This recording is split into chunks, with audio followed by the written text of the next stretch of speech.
Hey, welcome to the Insurance Buzz. This is your host, Michael Weaver, and we've got a special guest today, Mr. Stan Tebow. Stan, how are you today? I am doing great, Michael. How are you? I'm doing fantastic. I am doing great. Thank you so much again for your time. I'm super pumped to talk to you. You come highly recommended as a rock star in the industry. So let's just start off with who was Stan before insurance? Oh, wow. I was actually unemployed, if you want to be like, immediately right before, and I was in making an insurance payment at my agent's office. He said, "What are you doing for a living these days?" I says, "Gosh, you caught me between jobs." He said, "Well, here." He wrote down a guy's name and phone number. He says, "Here, call this guy. If you get hired, I get $300." No kidding. So you got turned on to insurance. So what made you? So obviously you needed a job. It sounds like, but why insurance? I mean, not only the why then, but then why did it stick? I had no idea what I was getting into in the insurance industry, quite frankly. I had been a lumberyard assistant manager, the manager of a printing company prior to, and was, like I said, as I pointed out, I was between jobs. And so when I interviewed for the insurance job, I knew it was a sales job, and I never considered myself a salesperson. I was always in management. And the guy that hired me just, he put me on. He said, "Okay, yes, here it is. You got to study and pass the tests, and then you're going to get trained." And I think I just started connecting with people right away. I enjoyed having that, face to face across the desk kind of, conversation with folks. Only back then we did a lot of home appointments. And so that was the way I got started, was primarily going out to people's homes, sitting at their kitchen table, and developing relationships. I love that. So you got started in an industry that you knew nothing about, and then not only that, you went on to at your largest or at your peak. Now I know that you've condensed just from a conversation back down to one office now, but at one point in time, you had 3 agencies. Is that right? I did, yeah. I had 3 agencies. They were 18 miles from my house, 53 miles, and 63 miles. So I did a lot of driving, but lived in South Central Alaska in a place called, well, we lived in Wasilla. The office was in Palmer. I had one in Anchorage, center of town, and then the other one in South Anchorage. So a pretty good drive every day, especially if you consider the weather conditions sometimes. Yeah, I can imagine. That's a lot of area to cover. So how did you go about? Because I think this is a really difficult part that a lot of agency owners really struggle with. How did you go about having multiple locations, finding the staff for those locations, and then running really successful operations in all three? Can you talk a little bit about that? Well, the reality is I didn't do a very good job of running all three. That's the reality. I had won pretty much everything my company had to offer, and was the largest in the state of Alaska. But as I expanded into the 3 locations, I found out that I lost touch with culture, and I kind of got cynical and got kind of bitter. And I was at a mastermind thing in Denver, Colorado, with some friends, and Danelle Delgado, if you know who she is, she's quite an influencer on the national scene. And it was actually at her house, and one of the agents confronted me. He said, "Well, I hear what you're saying, Sam," but he said, "Did you ever consider that the problem is you?" And I kind of reeled from that, and of course the blood pressure comes up, right? I've been an agent for a long time, and then I realized, I really respect this guy. Maybe I should listen to what he says. And so we actually canceled the cruise that we were getting ready to go on in the Mediterranean, and went back to the office and totally re-gutted things, and started with culture, and started reading again, learning again, something I had quit doing, and it turned out to be quite a renaissance. It's still ongoing, of course. It's not something that happens overnight, but the results are definitely telling. We're back into where we're going to be in the winner's circle again, and the team is doing great now. So one of the big things I learned about a culture shift is that people that really need it don't survive it. So we ended up, of course, with the COVID thing and in the cultural shift and everything, we had staffing issues. Hence the reason we condensed back down to one location. Well, let's talk a little that. In number one, that's from a self-awareness standpoint. Yes, I can align with like how you probably at first were taken off guard, maybe a little frustrated, like what the hell. But it sounds like pissed off. yeah. But it sounds like you then like really dove in and took accountability, and so I love that. So talk a little bit about what that shift looked like. How did you go about changing? Because that's extremely hard to just go in and change a culture. So how did you go about doing that? Well, we actually we hired an implementer for EOS and our entrepreneurial operating system, and got back to a system of accountability, scorecards. Numbers aren't emotional. People get emotional about numbers, but they are not emotional in and of themselves. And so, if your scorecard's green, you're doing great. If your scorecard's red, we gotta have to talk. Doesn't mean I don't like you as a person. It just simply means that this is what you're held accountable for. And that has made a huge difference. It's all transparent, everybody knows. And then team members are now starting to hold each other accountable because they know. And that's been a huge game changer for us.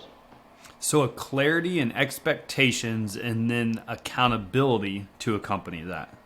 Yes, without a doubt. And I know that's not new stuff, but it was new to me. I mean, when I went to this, went through this renaissance, it was, clearly I was in a position where if somebody was selling a lot, they would get more favors. I mean, I wasn't being probably fair and transparent in a lot of the decisions I made, and this changed all that. No, I love that because it may not be new, but it is, I believe, the most important part of business, but also the most difficult part of the business. Expectations are one thing. Accountability is a whole nother.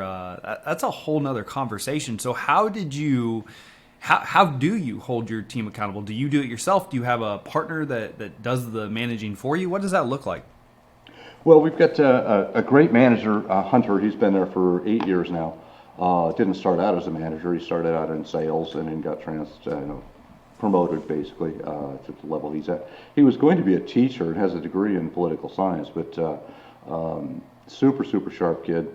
Excuse me, I guess I shouldn't call him a kid. Young man, and just he's a better script writer, talk path writer, and trainer than I am, quite frankly. But he is there on site in Alaska at the agency full time and does all of the scorecards, the meetings, the L10s, and all that stuff to hold people accountable. And then we meet on a regular basis, of course, as a leadership team, he and I, and then one other that we have, and make the bigger decisions, to propel a business forward. Yeah. So at what point in your career, because this is interesting, I'm still holding on to when you said you canceled a cruise, you canceled a vacation to go back and dive into your business. That's pretty amazing. At what point in your business, like how long had you been an agent, and then when did this shift take place? Well, the shift took place 4 years ago. Okay. And I've been an agent for 38 years now. So at roughly the 33rd and a half year, if you will. And a little update on the cruise. Judy and I leave on the 6th of November, and we're finally taking it after that postponement that we did, and then the 4 other postponements that COVID managed to hand us. We are now finally leaving on the 6th of November to go, and we are just absolutely, totally excited about it. As you should be. That is well, congratulations on that, but that is I think that has a lot to say about who you are as not only a person but a leader. That because most I don't know if a lot of people in that situation would have been like, all right, I'm canceling fun, we're going back, it's time to get to work. Like that is like kudos to you. That's pretty amazing. Well, I think it was desperation more than amazement, to be honest, Michael. I could see that the company wasn't going a direction it was supposed to be going, and probably my complaining to my friends at this mastermind was a Perhaps it was a cry of desperation for help. I don't know, but it certainly got my attention. Their responses. I mean, these are people I really, I respect greatly. They've done far more in the insurance business than I've done. And the gentleman actually that called me out is a national trainer. He's got his own company, public speaker, and everything. And he was not an agent then. He became an agent later, and had an agency. But it was a real eye-opening experience having that conversation with them. And so I didn't see that I had a choice. No, that's that. I think that says. Actually, I don't think I know that says a lot about you. So, so you've been in the business for 38 years. If you could go back and tell yourself something day one, give yourself advice from day one, what advice would you be given Stan? Take some basic business classes and learn business. I got hired, I was an employee agent. The company made us independent contractors and made us become business people. I did some things and made some decisions along the way based on drinking the Kool-Aid that probably weren't sound business principles and practices. So that would be the biggest single piece of advice I would give my younger self at this point, was be smarter about business and operate for profitability, not chasing the company rainbow. I love that. Okay.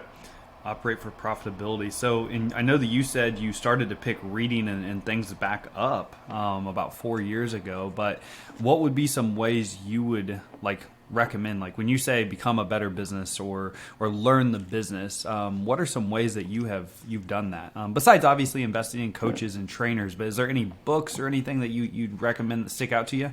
Well, probably one of the ones that's most insightful to me is Keith Cunningham's The Road Less Stupid. And I've just finished it for the third time, and every time I go through it, I pick up an insight or some sort of a thought process that I hadn't implemented or need to implement going into the future. One of them is, of course, the second and third order consequences for decisions that we make. We're really, really good about seeing the upside of things. Entrepreneurs in general tend to be a little optimistic, right? And not only about just a shred. Not only about the current state of their business, but also the projected state of their business, right? They tend to be very optimistic, even for things that are way outside their control. What we're really bad at, I think, is determining the downside of the decisions we make, and we're mediocre at best about looking at the second and third order consequences of those decisions. The possible side effects that can happen. So his book is great. I have it on audio and in print, and I've highlighted the heck out of the one in print, and the audio I usually listen to when I'm on my morning walks. But it's just really down to earth. There's not a lot of complicated stuff in it, but it's common sense. The road less stupid. Try not to pay the dumb tax. If you think about all the money that you have had in your life up until now, how much more would you have had if you hadn't paid those dumb taxes along the way? Those that I love that. I've never read that book, so I'm gonna pick it up. So it was called The Road Less Stupid, and who was it by? Keith Cunningham. Okay, man, that's you're spot on with that, because, and you're calling it the dumb tax. I call it the life tax, but it's just those life lessons you learn along the way of the hundreds of thousands of dollars that just personally in my short 10 years that I've done, and I'm like, oh man, I could use that couple $100,000 a day, but I guarantee I'm not going to make the same mistake twice. But I love how you say, because as an entrepreneur and as a salesperson, you have to be optimistic, because if you're not optimistic, you're going to really struggle. And there's something to be said about that happiness advantage and being optimistic. But what you're hitting on is spot on, of the blind spots that we almost don't see because we're so damn optimistic. That is true. And it doesn't mean that you'll change the decision based on some of the analysis, but certainly you'll be more aware, right?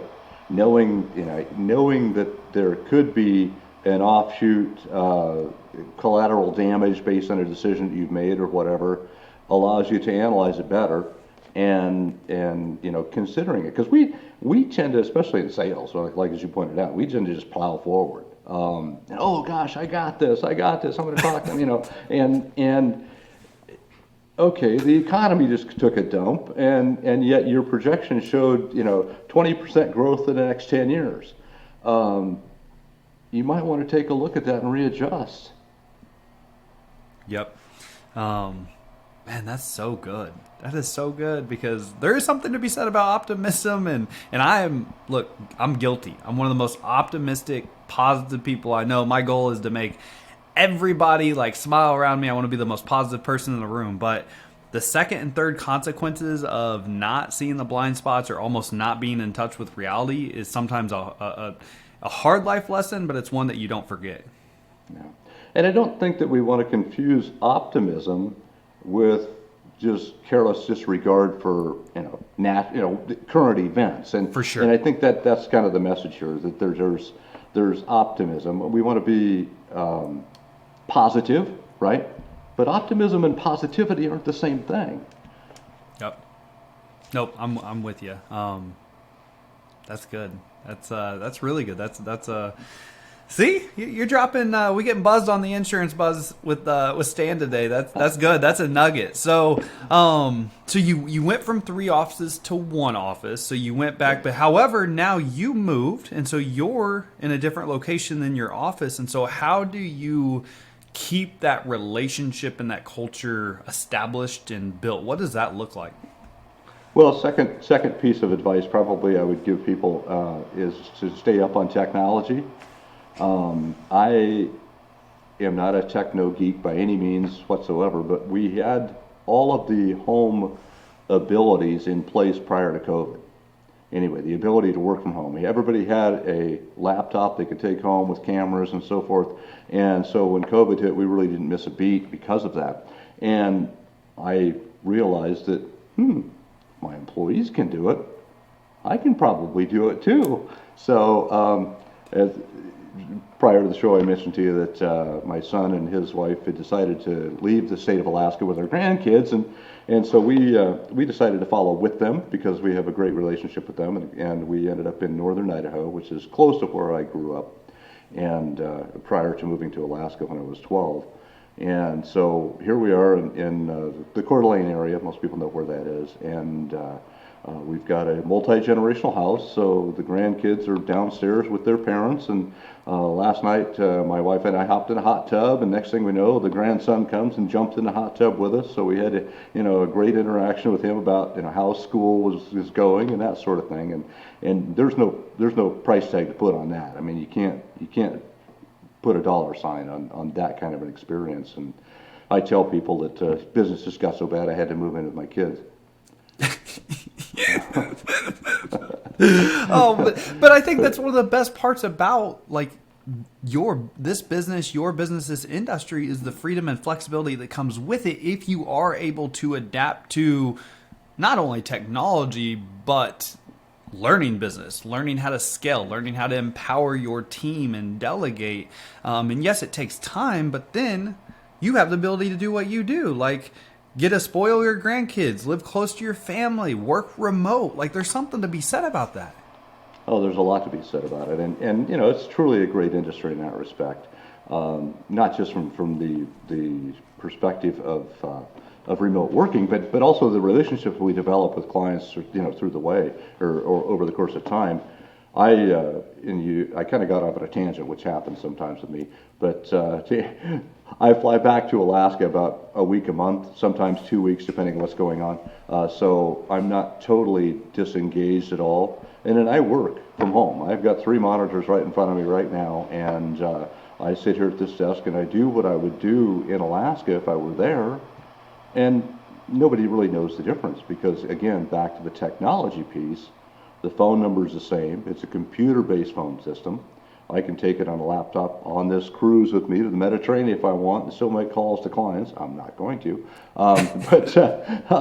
but I could, right?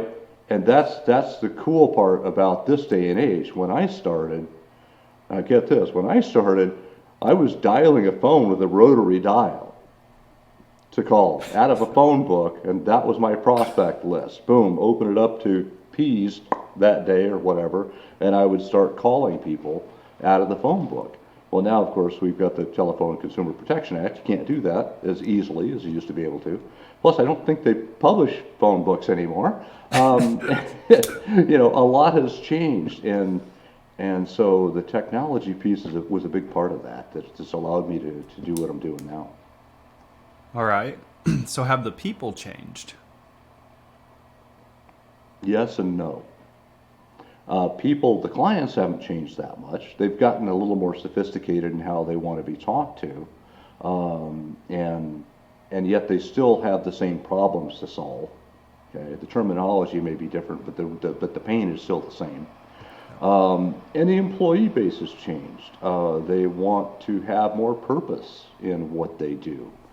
And the cool part about insurance is that if you stick around for any length of time at all, like a year or two, you realize the purpose of what we do, because you will have a client that experiences a loss and you have to step in and help out, or if you've taken blankets to people on the street as they watch their house burn, or shown up at the scene of an accident because you got an emergency call from a mom and their 17-year-old son is still in a twisted piece of metal on the road, you realize that what we do has purpose. We are the only entity that brings money. Everybody else brings a bill. That's the only entity that brings money. Everybody else brings a bill. That's good. I've never heard that before. That's a good saying. I do always say that I believe insurance professionals. I believe that you all have the most noble profession in the world, the United States, whatever you want to say, because you have the ability to change people's lives. You're there for people on their worst day if you're doing your job correctly. Like, you can help people make sure they have a plan so that, yes, on their worst day, you can't change emotionally how they feel, but financially, you can make sure that they are fine, they are good, they're covered, they have a plan. Yeah, and that's just the property and casualty side of things. When you add the life insurance side to it, it gets even deeper, right? Through our relationship with the company, we have we call an exclusive financial specialist that works under contract with our office, and he and I have been partners now for about 25 years. And he does all the financial services stuff. And just between his relationship with my clients and death claims that we've had, we figure we've injected about $60 million back into people's lifestyle, for loss of loved ones. Over 300 death claims that we've experienced over the course of my career. $60 million. That is, think about the families that you have affected and positively changed.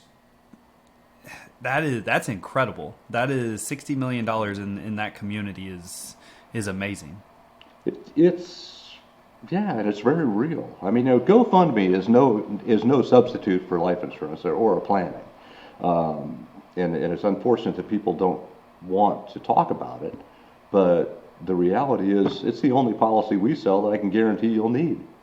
Yep. You may never have a car accident, and you may never have a house fire, but by golly, you're not getting out of here alive. That's right. We should plan for that. That's right. No, that's man, that's powerful. That's I love that saying. You're the only ones that bring money. Everyone else brings the bill. That's powerful, Stan. So, no, so you obviously have a really, really successful agency, successful team. You're living your dream. Is the insurance business, do you have anything outside of the insurance business that you do, or is the insurance business your primary business that you run full time? It's my primary business full time. My wife has started a consulting business here in northern Idaho, and she has me listed on there as a fractional CEO. I'm also certified to teach continuing education for real estate agents in Alaska and have applied for it here in Hawaii, in Idaho, waiting for the certification to come through from that so I can teach classes for CE. Yeah. But insurance has been my thing for the 38 years I've been doing it, and probably is going to be that way for another 5 or 6 anyway. No, I love that. That's the beautiful thing about insurance is it's one of those businesses that it's not passive, but it is the residual piece is very nice, and if you set it up correctly and have a great team. So when you're not working, obviously we talked about this a little bit before. Seems like you're a fairly avid hunter. Is that fair? Used to be an avid hunter. I Okay. don't know that my knees allow me to do what I'd like to do anymore, although I am planning a hunt as soon as we get back from this cruise in November. I've got a permit. I've been putting in for elk permits for Arizona, and I finally got drawn for a bull elk permit for Arizona. So I get home from the cruise on the 21st, and I leave on the 23rd to drive to Flagstaff to go on an elk hunt. You got any room in your suitcase? Sure. Can you carry a pack? I can do that. No, that will be amazing. There's some big bullies down there, aren't there? There are, yes, which is why it's taken me 12 years to get drawn. So I'm pretty excited about this. It's kind of a chance of a lifetime thing. So I'm really looking forward to it. That's is it like is it near like the Flagstaff area? Is that where? Yeah. In fact, I'll be going into Flagstaff. A friend that's going to take me lives in Flagstaff, and his 84-year-old dad got a 360 bull last year.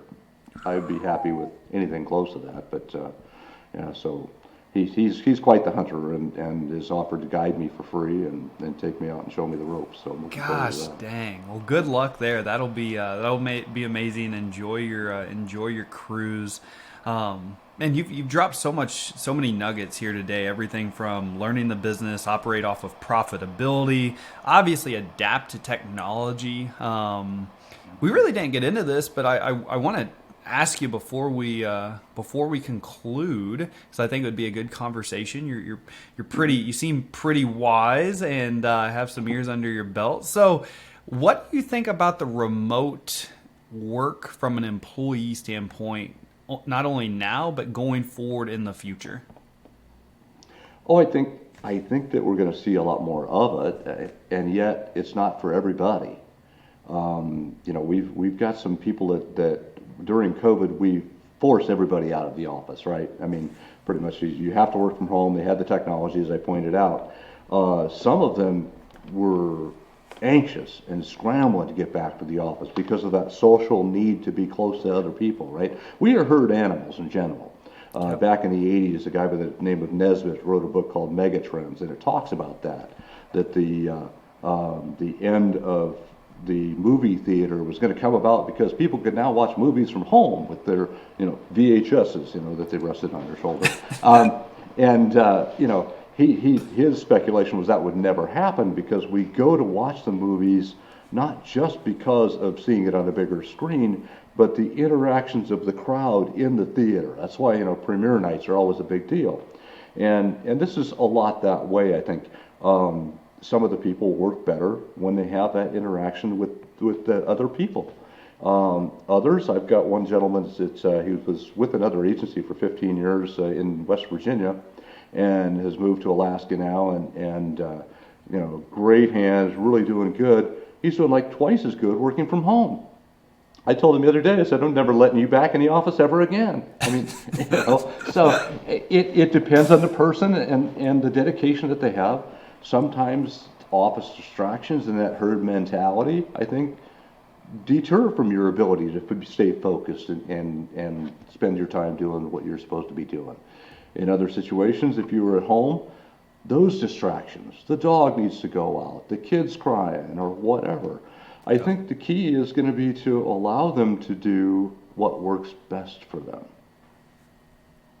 I'm so glad you said that. That's because I'm of a believer that remote work is, because I know that there's that, and this goes back to your adapting to technology, but I am a firm believer that remote work is only going to become more relevant in the future. I mean, when you look at studies, 75% of people interviewed say they would like remote work. Now, whether that's remote work 5 days a week or a few days a week, the chart I looked at didn't go into detail, but I do think what you're saying, like if the individual works great remotely, be open to it, because that's, you can find really good talent remotely that you may not be able to find in your small town or wherever you're at. And so I love that.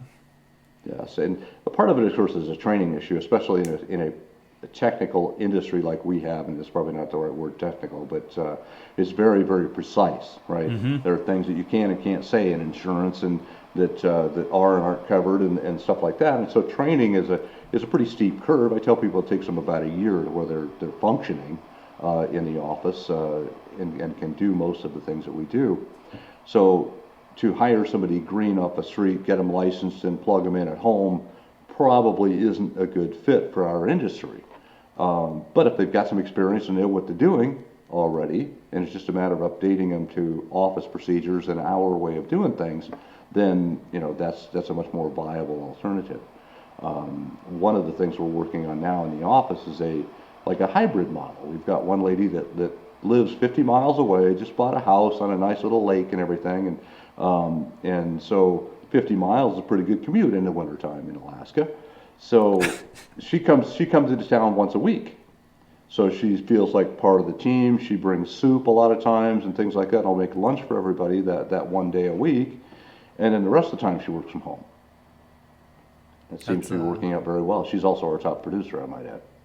Well, that's nothing wrong with that. So, no, I love that. Stan, I've had, this has been a great conversation. This has been really good. I've really enjoyed this. So I want to end with, you're from Alaska. You lived there for a long time. Anybody that's listening, if they were to go to, and I know this is going to be a loaded question, all right, but if they were to go to Alaska, where would you be like, if I had to recommend one place, you need to go here? Probably the most inspirational thing I have done in Alaska has nothing to do with hunting, but it's a touristy thing to do. And that's if you can catch a flight with K2 Aviation out of Talkeetna and fly to Denali, Mount McKinley by its former name, and then Denali before that. Anyway, long story short, tallest mountain in North America, right? It's also the largest mountain structure in the world. And go for a glacier landing trip with them. You will be awe-inspired. The Great Gorge in Mount McKinley or Denali is 2.5 times deeper than the Grand Canyon. Oh, wow. The Wickersham Wall is the largest rise of granite in the world. And wow. It is a fantastic experience. It is a must-do if you have the opportunity to do it. Now, there's tons of other stuff to do in Alaska, don't be wrong, but of all the things I've done, that was probably the most. And I had lived in Alaska for 45 years before I ever did it, and it absolutely took my breath away. So Mount McKinley and go on a glacier landing tour. Yes. Okay, I'm sold. I'm sold already. You'll be impressed. That's